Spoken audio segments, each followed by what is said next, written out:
திரையுலகின் இருபெரும் வள்ளல்கள். எம்ஜிஆரை அனைவரும் 8ஆம் வள்ளல் என்று சொல்வார்கள். ஆனால் அவருக்கு முன்பே ஒருவர் 8ஆம் வள்ளலாக இருந்தார். இன்னும் சொல்லப்போனால் அந்த 8ஆம் வள்ளலை பார்த்துதான் எம்ஜிஆர் என்னும் 8ஆம் வள்ளலே உருவானார்.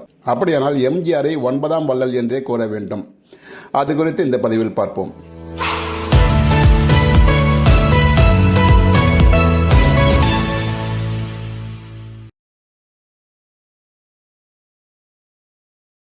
கலைவாணர் NS கிருஷ்ணன்.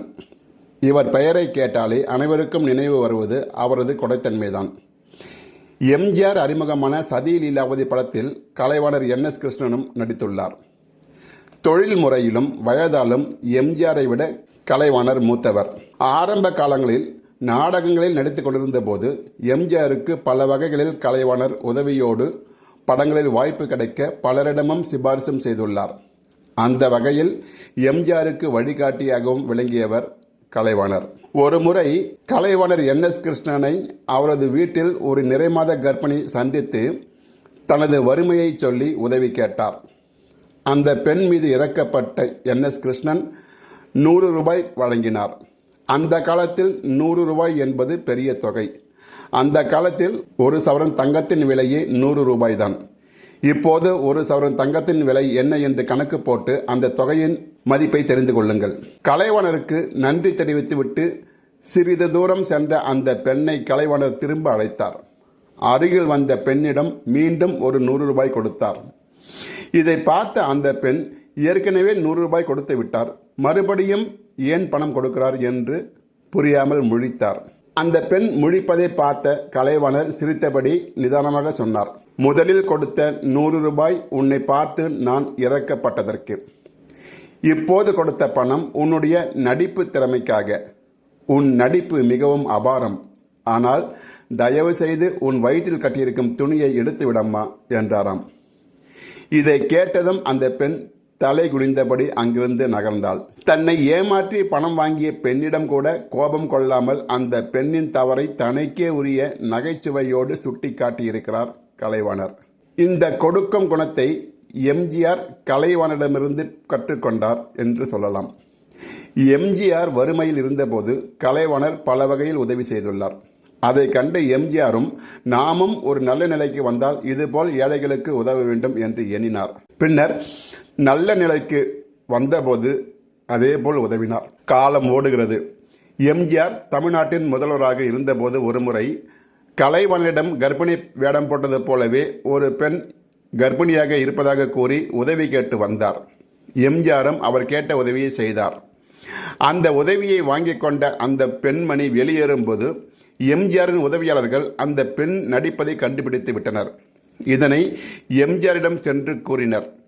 எனக்கு தெரியும், முதலில் அந்த பெண்ணை அனுப்புங்கள் என்றாராம் எம்ஜிஆர். எம்ஜிஆரின் உதவியாளர்களும் அந்த பெண்ணை மன்னித்து அனுப்பினார்கள். அந்த பெண் சென்ற பிறகு உதவியாளர்கள் எம்ஜிஆரிடம் சென்று, ஐயா, அந்த பெண் பொய் சொல்லி உங்களை ஏமாற்றுகிறார், நீங்களும் ஏமாறுகிறீர்களே என்று கூறியுள்ளார். அதற்கு எம்ஜிஆர், அந்த பெண்ணுக்கு என்ன கஷ்டமோ, கஷ்டம் இருக்கவே தான் பொய் சொல்லி வாங்கி செல்கிறார் என்று கூறிவிட்டு கலைவாணர் வாழ்வில் நடந்த மேலே கூறப்பட்ட நிகழ்ச்சியையும் உதவியாளர்களிடம் சொல்லி சிரித்திருக்கிறார் எம்ஜிஆர். தனக்கு ஆசான் போல் இருந்த NS கிருஷ்ணன் கடைசி காலத்தில் வறுமையால் வாடி நோய்வாய்ப்பட்டிருந்த போது அவருக்கு நிறைய உதவிகளை மறைமுகமாக எம்ஜிஆர் செய்தார். மருத்துவமனையில் அனுமதிக்கப்பட்டிருந்த NS கிருஷ்ணனை எம்ஜிஆர் சென்று பார்த்தார். ஆனால் NS கிருஷ்ணன் எந்த உதவியும் யாரிடமும் கேட்க மாட்டார். கொடுத்து பழக்கப்பட்டவர் பிறரிடம் கேட்டு வாங்குவதை அவருடைய மனம் ஏற்றுக்கொள்ளவில்லை.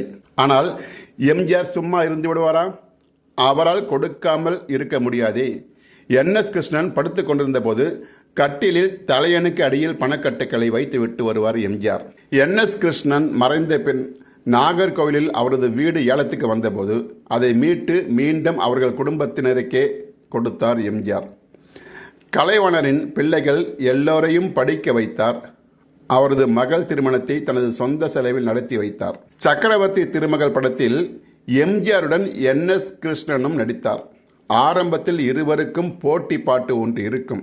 அதிலே பல அரிய கருத்துகள் கேள்வி பதில் பாணியில் அமைந்திருக்கும். என்எஸ் கிருஷ்ணனை பார்த்து எம்ஜிஆர் கேட்கும் ஒரு கேள்வி, புகையும் நெருப்புமில்லாமல் எரிவது எது?